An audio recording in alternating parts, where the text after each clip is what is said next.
Okay. So you are continuously going through one sloka every day, right?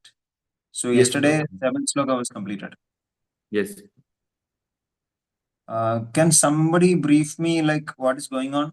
Because I am a new student in the classroom. Actually, Prabhu, last class was Srila Vasudev is glorifying Narad Muni.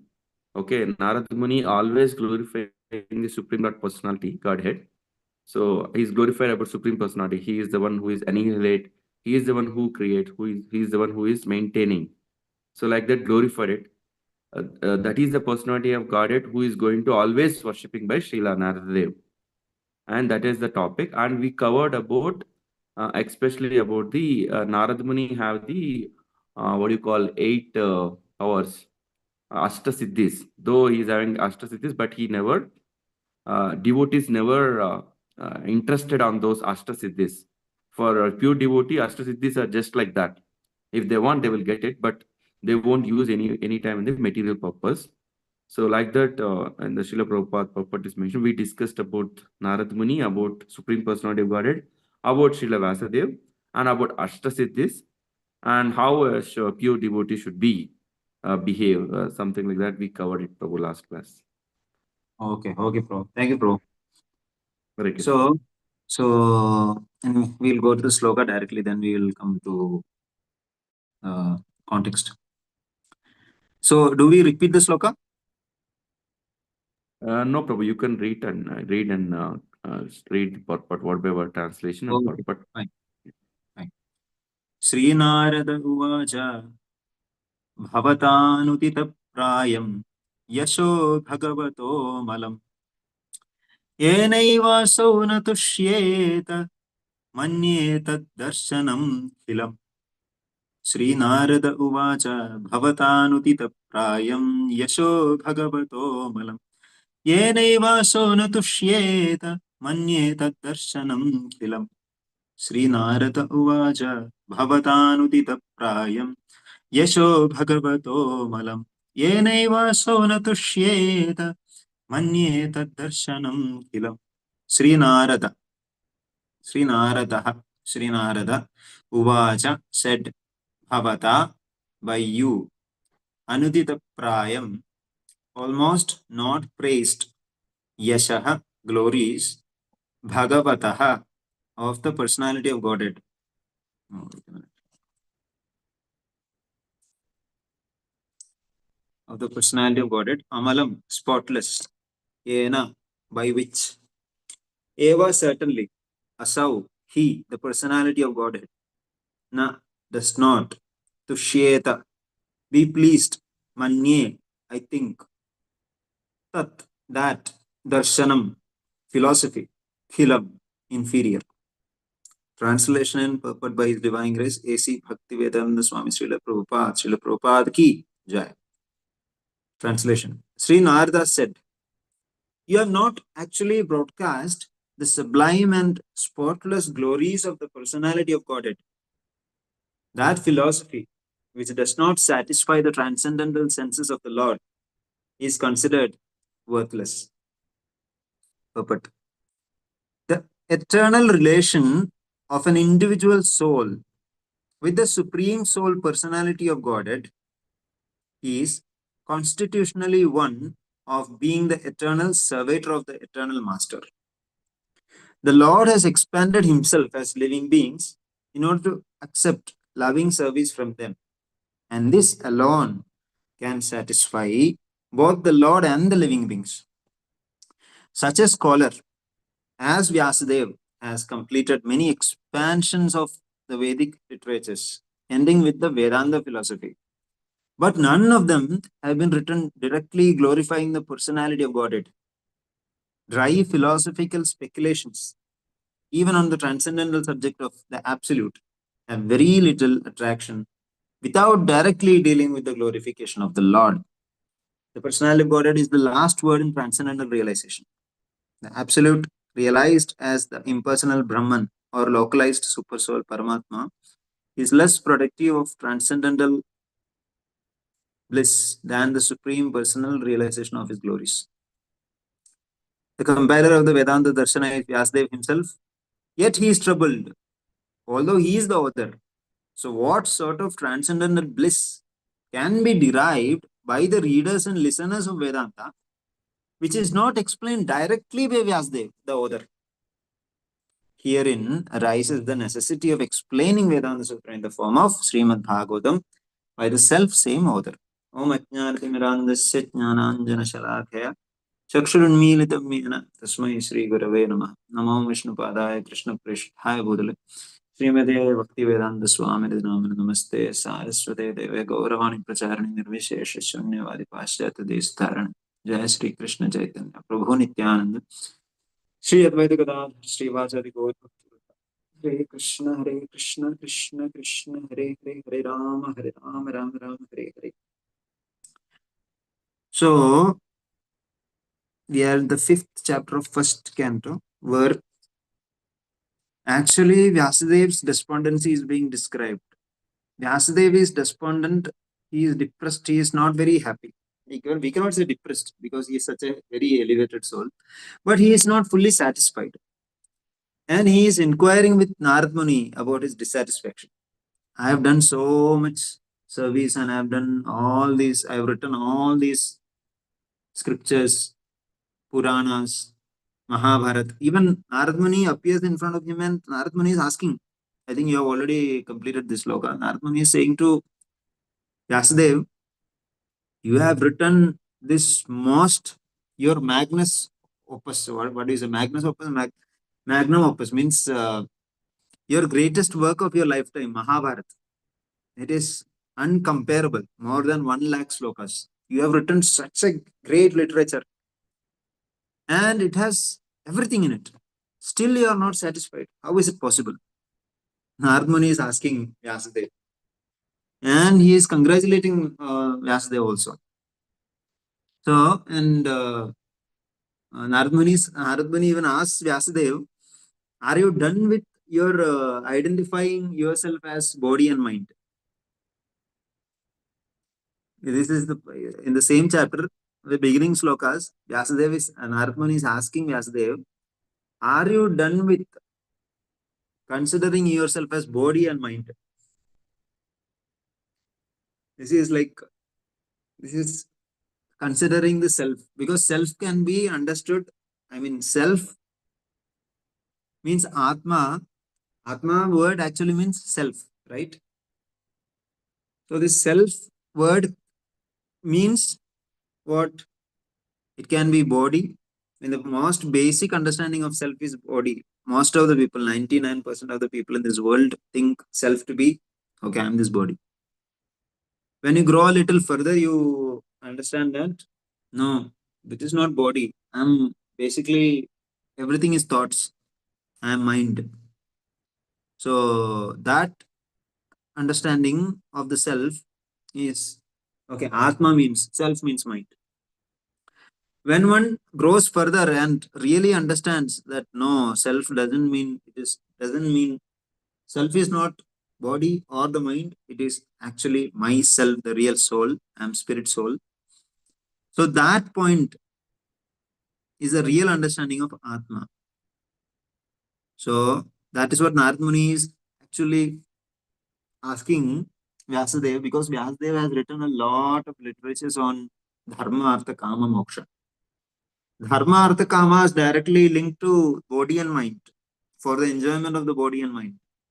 So Narad Muni is asking, you have written so many literatures, Vedas, Puranas, 4 Vedas, 18, not 18 Purana, because Bhagavata Purana is yet to be written, 17 Puranas, Mahabharata, all these you have written. And everything is mostly pertaining to the body for Dharma, Artha, Kama, and Moksha, of course, Moksha also. But still, it is also not pertaining completely to the satisfying to the soul. Why?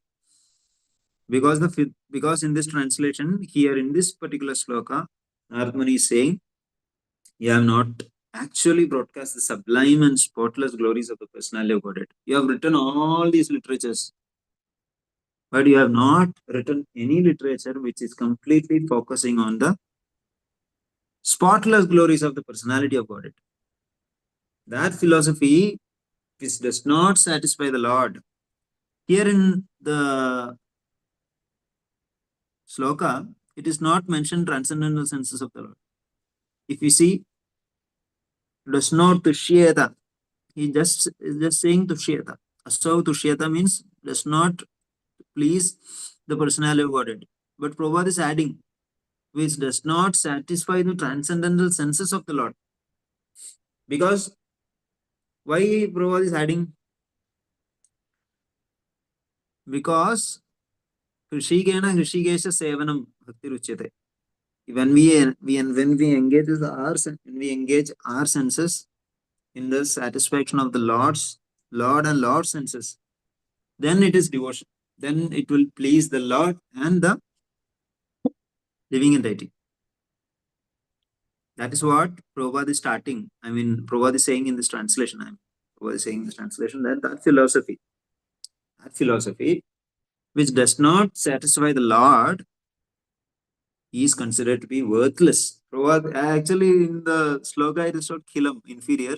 Prabhupada is translating inferior, but in translation, he is in the sloka translation, he is saying worthless.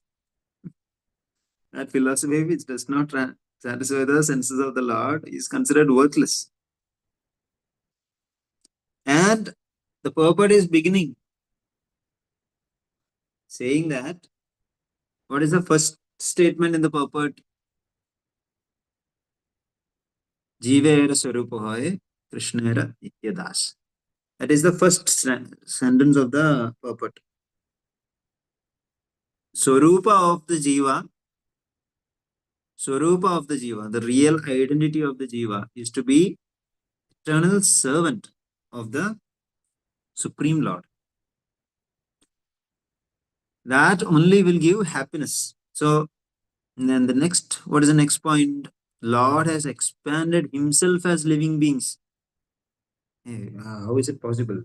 All these days we were thinking, how can you say Lord has expanded himself as living being? So are we also Lord? Does that confusion arise here? The Lord has expanded himself as living beings in order to accept loving service from them. And this alone can satisfy both the Lord and the living beings. So does this mean that we all are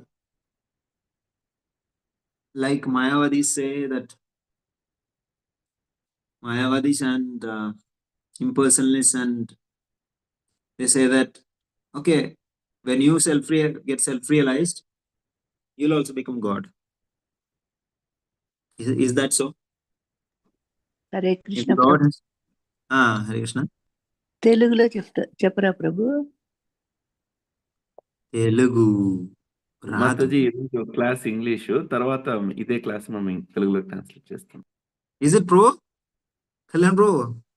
Prabhu, considering the time, I thought you go with English pace only. Okay. Otherwise, there is a translation.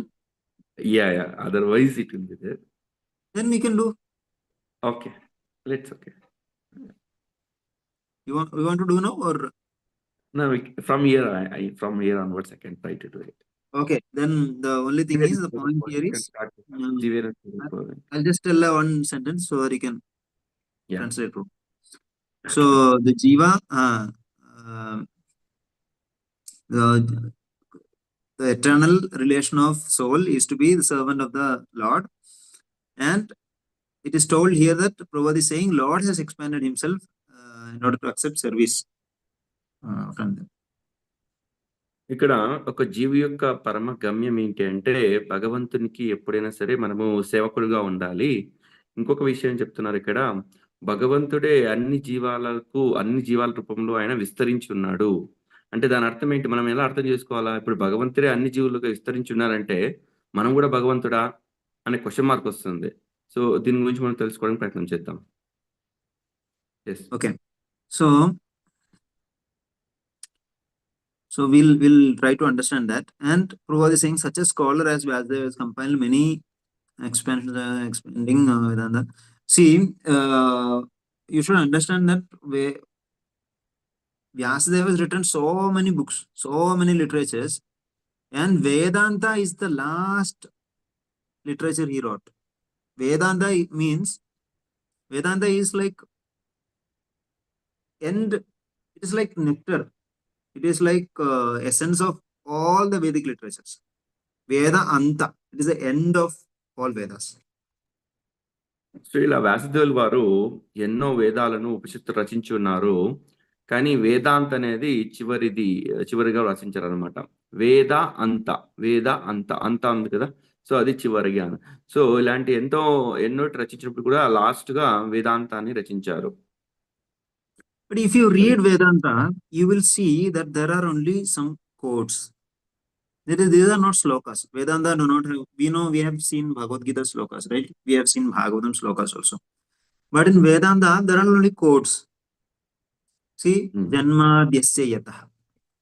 This is one quote. Then Athato Brahma Jijnasa. That's it. So వేదాంతాలలో చూసినట్లయితే మనకు పెద్ద పెద్ద శ్లోకాలు ఉండవు. ఇప్పుడు మనం భగవద్గీత భాగవతంలో చూస్తే ప్రతి నిత్యం ఒక శ్లోకం చదువుతాము, ఆ శ్లోకం యొక్క భావాన్ని భాషను అర్థం చేసుకుంటాం. కానీ వేదాంత సూత్రాల్లో ఇలా శ్లోకాలు ఉన్నాయన్నమాట. ఒక్కొక్క వర్డ్ ఉంటుంది. అతాతో బ్రహ్మ జిజ్ఞాస ఉదాహరణకి, అట్లా ఒక లైన్ ఉంటుంది, దాని నుంచి మనం మొత్తము అర్థం చేసుకుని ప్రయత్నం చేస్తాం. దాన్ని వేదాంతం అంటారు అనమాట, వేదాంత సూత్రాలు అంటారు. So if people like us start reading Vedanta, it will be very dry. It will be very difficult for us to understand, first of all, because Vedanta is actually meant for very highly qualified transcendentalists, and only they can relish Vedanta. So here Prabhupada is writing dry philosophical speculation. It will not bring any attraction towards the Lord. And why like that? Because there are three aspects to absolute truth. వేదాంత సూత్రం అనేది చాలా ఉన్నత స్థితిలో ఉన్న ఆచార్యులు పండితులు వాళ్ళకి మనకు అర్థమవుతుంది అనమాట. సో ఇది మనలాగా ఉన్న వారికి ఏది అర్థం కాదు, ఆ ఫిలాసఫీని అర్థం చేసే శక్తి మనకు ఉండదు. అలా ఉన్నట్టయితే మనము ఆజ్ఞాత్మకంగా పురోగతి చెందలేము, అది అర్థం చేసుకునే శక్తి మనకు లేదు అని చెప్తున్నారు. And this absolute truth, see, we are trying to understand absolute truth. Absolute truth, Parama Satyam, no? That absolute truth has three aspects. We must have already seen this in the Bhagavatam. Brahman, Paramatma, and Bhagavan. These three aspects are there for absolute truth. So this whole Vedanta is trying to understand these three. But still, it is not focusing on Bhagavan. మనకి మూడు రకాలటువంటి సత్యాలు ఉన్నాయన్నమాట, పరమ సత్యాలు ఉన్నాయన్నమాట. అదే మనం చర్చిస్తుంటుంటాం కదా, బ్రహ్మేతి, పరమాత్మేతి, భగవానేతి అని మూడు భాగాలుగా ఉన్నాయన్నమాట. సో వాటిల్లో ఇప్పుడు వాటిని క్షుణ్ణంగా చర్చించడానికి ప్రయత్నం చేద్దాం. So Prabhupada is saying that this absolute truth, realized as impersonal Brahman and Paramatma, is less productive of transcendental bliss than Bhagavan. Means the understanding of absolute as Brahman or Paramatma doesn't give that much bliss. Ananda, Satchid Ananda Vigraha, we say, no? Sat Chit Ananda. So these are all actually nature of the soul also and nature of the Lord also. Sat Chit Ananda means always eternal. Sat means always eternal. Chit means knowing everything, and Ananda means bliss. So impersonal Brahman or Paramatma will have Sat and Chit, but Ananda factor is less. ఇక్కడ మనం ఇందాక చర్చించినట్లు మూడు పరమసత్యాలు ఉన్నాయి కదా, బ్రహ్మేతి, పరమాత్మేతి, భగవానేతి అని. ఈ బ్రహ్మేతి భగవానేతి కన్నా ఉన్నతమైన బ్రహ్మేతి పరమాత్మేతి అనేవి రెండిటికన్నా భగవానేతి అనేది చాలా ఉన్నతమ స్థానం ఉంటుంది. అందులో ఏముంటుంది, సచ్చిత్ ఆనంద అని మూడు రకాలైనటువంటి భావాలు మనలో ఉంటాయన్నమాట. ఈ బ్రహ్మేతి పరమాత్మేతిలో ఏముంటాయంటే సత్తు చిత్తే ఉంటాయన్నమాట. సో ఆనందం అనేది ఉండదన్నమాట. సో ఎప్పుడైతే మనము భగవానేతి స్థాయికి వస్తామో అప్పుడు నిజమైన ఆనందాన్ని మనము పొందగలుగుతాము అని చెప్తున్నారు. So we have seen previously, Lord has expanded himself as living beings, right? And we got a little confused. So are we God? that confusion. So Lord has expanded himself as living beings. This is a sloka actually from Bhagavad Gita only. Mamayeva amsho jiva loke jiva bhuta sanatana. So Mamayeva amsho jiva loke jiva bhuta sanatana manashashtani indriyani prakriti sthani karshati. So I am only Mamayeva amsho jiva loke. I have only expanded as all these living entities, but they are trapped in the material nature. మనకి భగవద్గీతలు చెప్తున్నారు సాక్షాత్ శ్రీకృష్ణుడు మమైవాంశో జీవలోకే జీవలోకే సనాతన, జీవులన్నీ కూడా నా నుంచే వచ్చాయి, కానీ వారు ఎందుకు ఇబ్బంది పడుతున్నారు, అవన్నీ నా యొక్క ఎక్స్పాన్షన్స్, నా యొక్క ప్రతిరూపాలు అని చెప్తున్నారు. కానీ ఎందుకో ఈ భౌతిక ప్రపంచంలో ఉన్నటువంటి ఈ యొక్క ప్రలోభాలకి మనము చిక్కుబడి ఎందుకు ఇబ్బంది పడుతున్నాము? Yes, Prabhu. So we got stuck in this material nature. So that is actually the difference between Lord and the living entities. Both are same Sachidananda Vigraha, but one is Anu and the other is Vibhu. Anu means, we know Anu. The word Anu means what? Atom, like very small, infinitesimal, very, very, very small. So living entities are Anu and Lord is Vibhu. He is infinite. Though the same, it is like water drop from the ocean and the ocean itself. Property of both are same, but one is very small and the other is very infinite. So ఇక్కడ భగవంతుడికి జీవుల మధ్య ఉన్న వ్యత్యాసాన్ని అర్థం చేసుకుని ప్రయత్నం చేస్తాం. భగవంతుడి వారు విభువు, మనము అణువు. అణువు అంటే ఏంటి? ఒక చిన్న చుక్క లాంటిది అంటాం. విభువు అంటే అనంతం అనమాట. మనం ఎలా అర్థం చేసుకోవాలి? ఒక సముద్రంలో ఉన్నటువంటి నీరు అది అనంతం అనమాట. అలాంటి సముద్రంలో ఉన్నటువంటి ఒక నీటి చుక్క వచ్చేసి మనము. అలాగా భగవంతుడికి మనకి ఎలాంటి వ్యత్యాసం ఉందని అర్థం చేసుకోవడానికి ఈ యొక్క ఉదాహరణ హెల్ప్ అవుతుంది మనకి. So when that drop of ocean water is within the ocean, it is powerful, it is useful. If that drop is removed from the ocean, what is the value for that one drop? Does it satisfy anyone? Is it of any use? When it is with the ocean, it is very powerful, it is safe. So ఎప్పుడైతే ఒక నీటి చుక్క సముద్రంతో మిళితమై ఉంటుందో ఆ నీటి చుక్కకి గొప్ప విలువ ఉంటుంది అనమాట. అంటే సముద్రంతో కలిసి ఉండడం వల్ల. ఎప్పుడైతే ఆ నీటి చుక్క బయట వచ్చి పడిపోయింది అనుకోండి ఒక చుక్క, దాని యొక్క పరిస్థితి ఏమి? దానికి ఎటువంటి యొక్క విలువ లేదనమాట. అది ఆరిపోవచ్చు, ఎండిపోవచ్చు, ఏమైనా కావచ్చు. సో ఆ విధంగా ఎప్పుడు అది సముద్రంతో అంటిపట్టి ఉంటుందో ఆ చుక్క, అప్పుడు దానికి సముద్రంతో పాటు సమానమైనటువంటి హోదా కలుగుతుంది. So just like that, when the soul is in always connection with super soul, that means in Krishna consciousness. When soul is always in Krishna consciousness, then he will be satisfied and he will be happy because he is in its true position. So ఏ విధంగా అయితే మన యొక్క ఆత్మ పరమాత్మతో ఎప్పుడు అంటిపెట్టుకుని ఉంటుందో అప్పుడు నిజమైన ఆనందము మన ఆత్మ అనేది పొందుతుంది. సో ఎవరైతే కృష్ణ చైతన్యంలో ఉంటారో వారికి ఖచ్చితంగా వారు ఈ యొక్క ఆత్మని పరమాత్మ చుట్టూ అంతపెట్టుకుని ఉంటుంది, వాళ్ళు నిజమైన ఆనందాన్ని పొందగలరు. So here it is in the second paragraph, it is mentioned the compiler of Vedanta Darshan is Vyasadeva himself. Compiler of Vedanta Darshan. Yeah, Vedanta Darshan is what? Vedanta Darshan is Vyasadeva himself. Yet he is troubled. Even after writing Vedanta, he is troubled. The author itself is troubled. So what sort of transcendental bliss can be derived by the readers and listeners of Vedanta?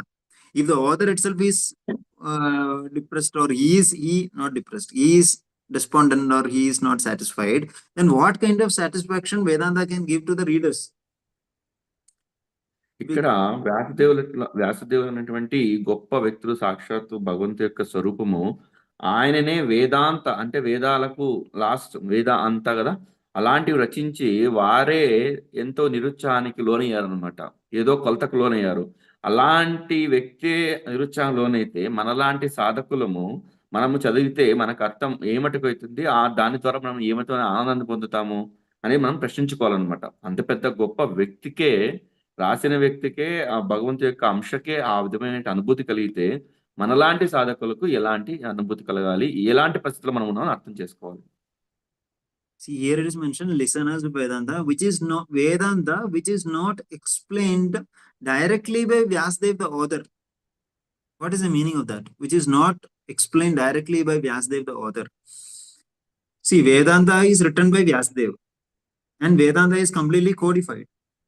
There is no explanation to the quotes. Vedanta is not explained directly by Vyasadeva. He is writing it in quotes. Then how can the readers or listeners relish? Now the answer is, herein arises the necessity of explaining Vedanta Sutra in the form of Srimad Bhagavatam by the self-same author. This is actually Srimad Bhagavatam is a natural commentary for Vedanta Sutra. Very well. So ఇక్కడ మనందరికి అర్థం చేసుకోవాలి, వేదాంత సూత్రాలు అంటే ఒక quotation లాగా ఉందామని చెప్పాను. మనం ఇందాక చెప్పారు కదా, మమై వాంసో జీవులు. వేదాంత quotes Prabhu. Brahmeti Paramatmeti Bhagavaniti. Brahmeti Paramatmeti. There's a 2-3 quotes Prabhu is mentioned, no? Okay, those quotes. So ఇలాంటి వేదాంత సూత్రాలు అనేవి మనకు డీటెయిల్ గా భావం భాష్యం లాగా ఉండవు అనమాట. అవి ఒక సూత్రం లాగా రాస్తారనమాట. ఇక్కడ ప్రపట్లో చెప్తున్నారు, ఇక్కడ సారాంశంలో చెప్తున్నారు, ఈ వేదాంత సూత్రాన్ని రచించినటువంటి వ్యాసదేవుడు రాశారు తప్ప వాటి గురించి ఎవరికి చెప్పలేదన్నమాట ఆయన. సో అందుకని ఏం చేశారు, శ్రీమద్ భాగవతంలో వేదాంత సూత్రాల యొక్క సహజమైన భావము ఎక్కడ ఉంది అంటే ఈ శ్రీమద్ భాగవతంలో ఆ వేదాంత సూత్ర సంబంధించినటువంటి సహజమైనటువంటి భావము భాష్యము ఇక్కడ రచించడం జరిగింది. This is actually mentioned in many Puranas also, that Bhagavatam is the natural commentary on Vedanta Sutra. It is what is it? In Garuda Purana also it is mentioned, Artoyam Brahma Sutranam, something like that. It is that this particular Bhagavatam is a natural commentary on Vedanta Sutra. Also, if you see first sloka of Srimad Bhagavatam, what is the first sloka of Srimad Bhagavatam? Janmadyasyeto anvayati dardaschaartheshu abhijnaswarat. Right? Correct? Yes. So Janmadyasya yatha. Actually, this is second sutra of Vedanta Sutra. First sutra is Adhata Brahma Jitnyasa of Vedanta Sutra. Second sutra is Janmadyasya yatha. So Bhagavatam starts with that only, Janmadyasya yatho anvaya. So that is why it is really clear that Bhagavatam, Srimad Bhagavatam is natural commentary on Vedanta Sutra.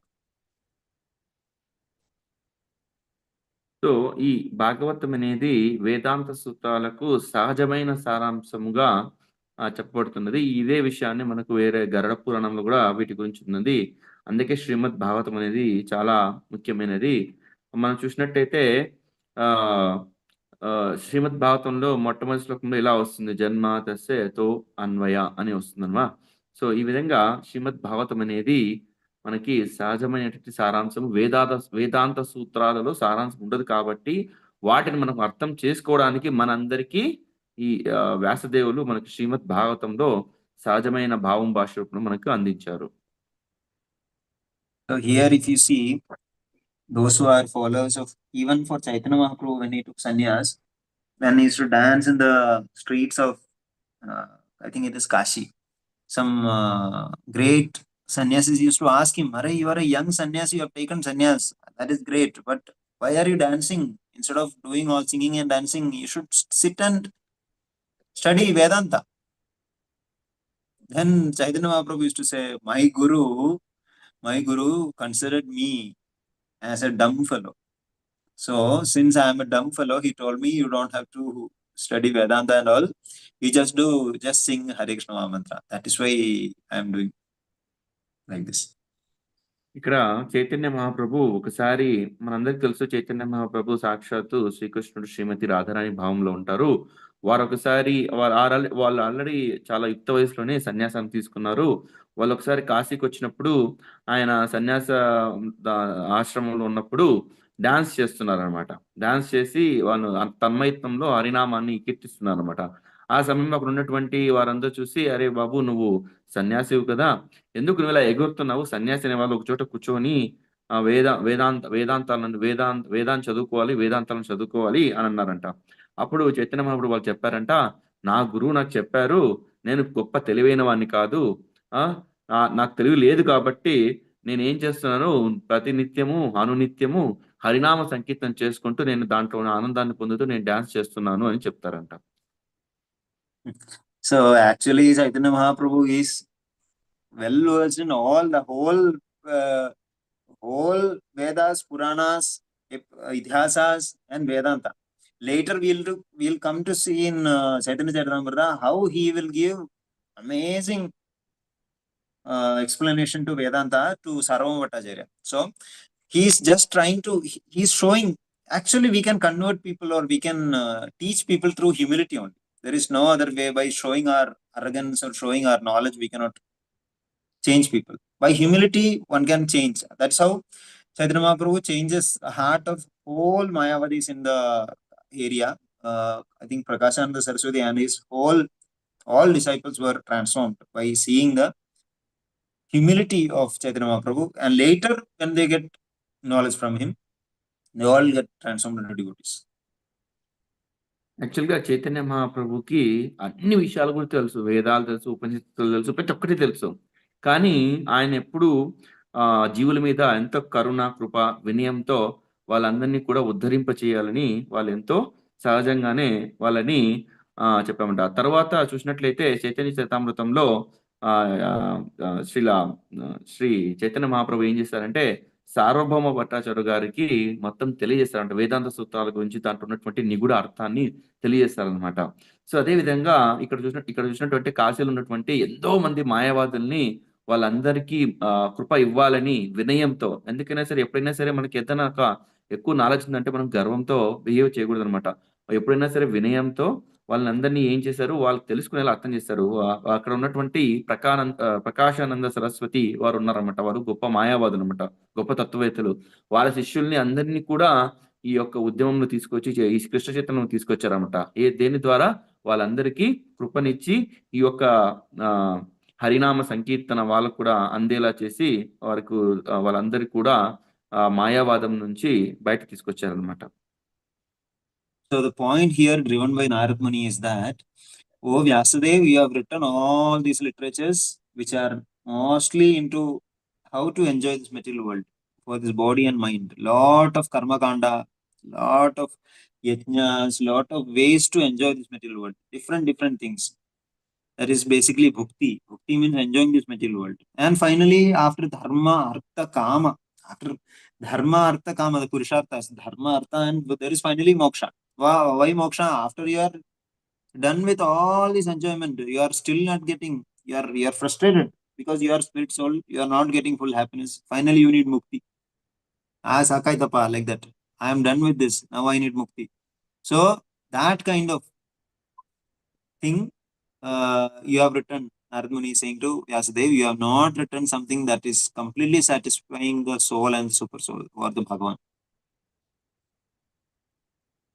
ఇక్కడ నారదముని చెప్తున్నారు, ఎవరికి వ్యాసదేవుడికి చెప్తున్నారు, నువ్వు ఏం ఈ యొక్క అసంతృప్తికి కారణం ఏమిటంటే నువ్వు ఇంతవరకు ఈ యొక్క వేదాలు ఇవన్నీ ఏం దేనికి ఉపయోగపడుతున్నాయంటే ఒక జీవి యొక్క తన యొక్క దేహ తర్వాత తన యొక్క మైండ్‌కి ఏ విధంగా తృప్తిపరచుకోవాలి, అంటే ఈ భౌతికమైన ఆనందాన్ని ఎలా పొందాలి, ఇంకా ఎంత ఈ వైభోగాలను అనుభవించాలి, వాటి వరకు ఉపయోగించడానికి ఉపయోగించే తప్ప ఈ ఇంకా వేరే విషయాన్ని గమ్యం తెలుసుకునే దాని వైపు లేవు అని చెప్తున్నమాట. అదే విధంగా ఈ పురుషార్థములు ఉన్నాయి కదా, 4 ధర్మ, అర్థ, కామ, మోక్ష. సో, జనరల్‌గానే వీటి గురించి ఎక్కువ ఉంటుంది. లాస్ట్‌లో ముక్తి దానికోసం ప్రయత్నం చేస్తారు. సో, అందుకే వాళ్ళు ఈ యొక్క ఆనందాన్ని పొందలేకపోతున్నారు. ఈ మీ యొక్క హృదయంలో ఉన్నటువంటి ఈ అసంతృప్తికి కారణం ఏంటి అంటే, మీరు రాసినటివన్నీ ఈ యొక్క శరీరానికి సంబంధించినటువంటి, ఈ హృదయానికి సంబంధించినటువంటి తప్ప, ఈ జీవి యొక్క అంతము గమ్యం ఏంటి, నిజమైన ఆనందం అంటే ఏంది, వాటి వైపు లేదు అని చెప్తున్నారు. Yes. So, can we take some questions, bro?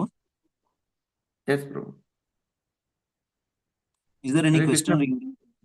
Hare Krishna, 5 నిమిషాల సమయం ఉంది.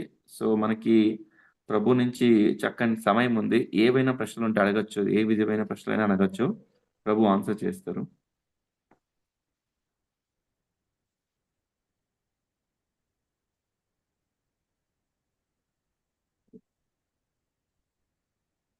Prabhu, as a Krishna conscious devotee, sadhaka, so he also need to do, dharma, artha, kama, moksha. In this way only we need to mold our life, or how it is? Is this interlinked with our Krishna conscious, or it's not interlinked to Krishna conscious?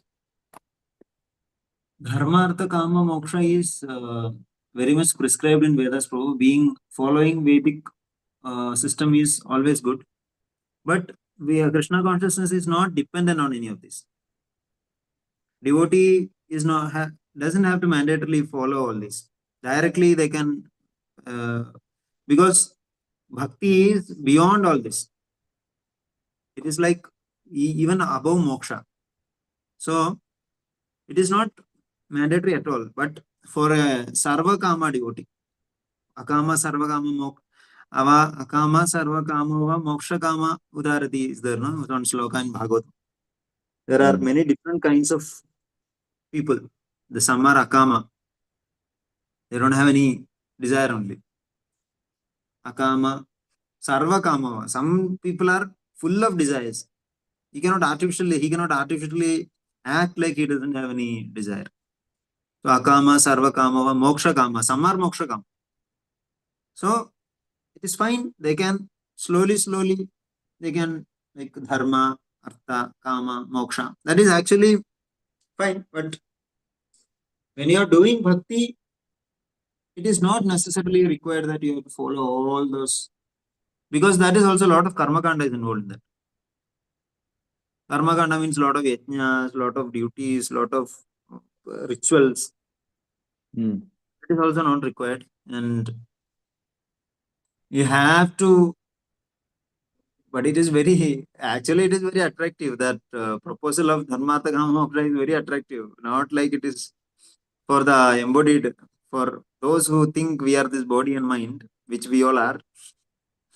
Yeah, even though we say that we are spirit soul, most of the time we are consciousness is that we are body and we are mind. So it is okay, it is fine, but we should always be thinking of our is superior instruction by acharyas like Srila Prabhupada, who has already always told that no, we have to go beyond. We have to go beyond. So best is to go beyond. But if you are not able to, fine, okay, do this. At least be Vedic. At least be Vedic. Okay. Understood. But actually, if you do bhakti, no, all these desires are fulfilled. Dharma, artha, kama, moksha is automatically it will happen. Automatically all these things will happen. If you have a desire and you are crying to Krishna, no, I will try to do bhakti. I am trying to do bhakti. I mean, all your desires will happen. So there is no worry for devotee. Okay. Very well. Hare Krishna. Prabhu? Yes, Mataji. Prabhuji, about humbleness you explained. Yes, Mataji. You want, oh, okay. So, basis of our Krishna consciousness movement is humility. What is the third? Trinada Sunijana comes. No, that is because without that it is not possible to do devotion. Because otherwise it is because of lack of humility only we do offenses. When we do offenses, parallelly devotion doesn't grow. For devotion to grow, the fertile ground is humility. So somehow we have to practice that. For being humble, it is also necessary for you to be happy.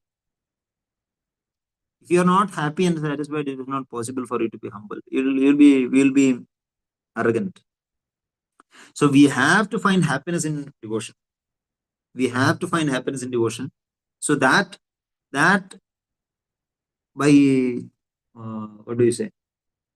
By engaging in activities which will satisfy you is required. Engaging in devotional activities which will satisfy you, that is required. When you do that, you will be little satisfied in devotion. You should find something in. There are hundreds of things in devotion which can be taken up. to give some satisfaction to yourself. When you are little satisfied, you'll be little happy. When you are happy, you should think how I can be humble. Because when you're not happy at all, you're always frustrated. There is no question of being humble. Then how I'll be? I'm already frustrated. You're telling me, oh, become humble and be tolerant. So already I am tolerating so much.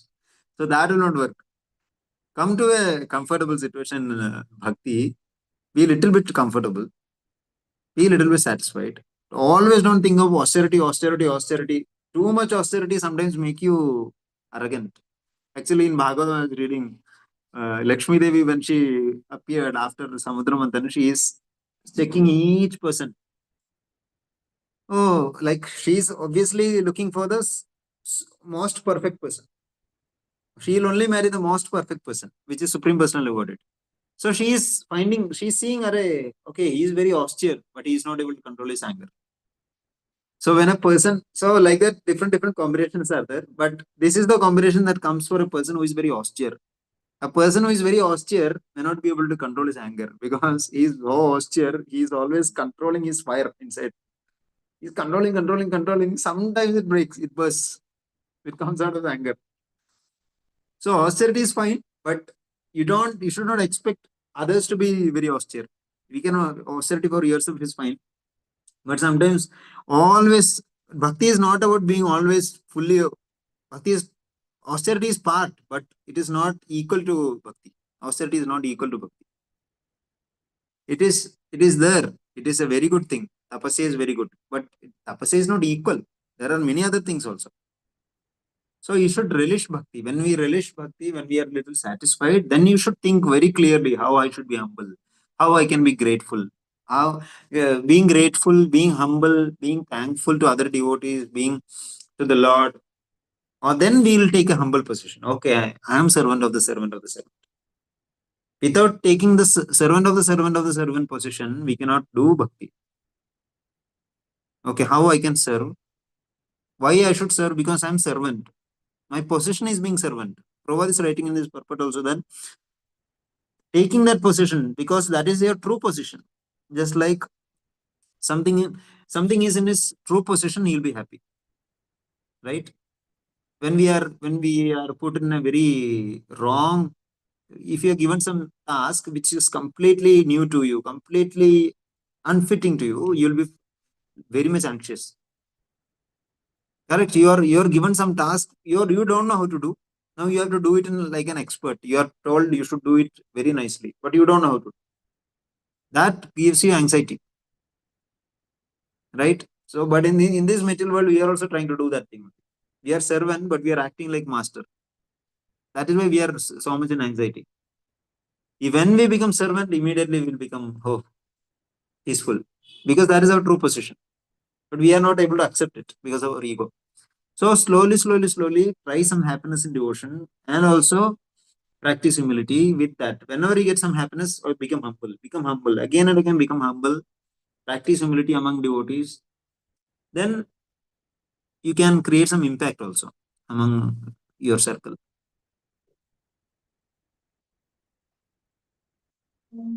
Hare Krishna, should we go for one more question or should we end? Prabhuji, one question, Prabhu. Okay. While doing chanting, for 6 rounds it is okay, Prabhu. Again from 7th round onwards, I will do mechanically. What is the problem? Then you are a great Vaishnavi that you are doing 6 No, rounds. no, Prabhu. I am not able to hear, but I am trying. I am not able to Okay, hear you are that. saying that for at least 6 rounds you are trying. From 7th round you stop trying like that. From 7th round onwards, I want to complete my 16. Uh, actually, our standing should be like that. That initially we should be trying, and later what happens is we get little taste. For 4th or 5th round, we get taste, and we get more taste, and we want to do more. Like that, we should get more involved in chanting. Actually, it should be the case. Actually, it should be. No, it's not that I am also doing like that. I am also doing like Mataji, like you told only. But actually, it should be like that. Initially, we are trying to create the connection, and okay, we get connected by listening. Then we start to relish. Then Mantra goes like anything. Like the rounds go fast. I mean, rounds go fast means our focus is more on the mantra and more taste comes. That is how we should be doing chanting. But somehow we are stuck in this. Well, this only because we are not listening to chanting and we are listening to our mind. We are listening to our mind. That is the only problem. There is no other rocket science in this. Only thing is we are listening to our thoughts instead of chanting. This is only one thing. Because chanting is such an amazing thing. If you give time to chanting, if you allow the mind to focus on chanting, mind will immediately like it. But we are not even putting that much effort. We are not even putting that much effort to make the mind hear. Instead of doing that, we are simply listening to what mind is saying. So only option is again and again fight. At least give an option, give an opportunity for the mind to listen to chanting again and again. Try to remember it again and again. Force it even after sixth also. Don't stop trying. On seventh also try. Eighth also try. Ninth also try. One day this trying will reduce. Automatically that taste will come. Just by making the mind listen to holy name, the taste will come. When the taste comes, then it will become quite effortless. And when you stop chanting once after you 16 round also, you will be chanting the whole day in your mind. Then intelligence will rise like a sun. Darkness will go and intelligence will rise like a rising sun. Hare Krishna. Hare Krishna. Shall we stop? Yeah.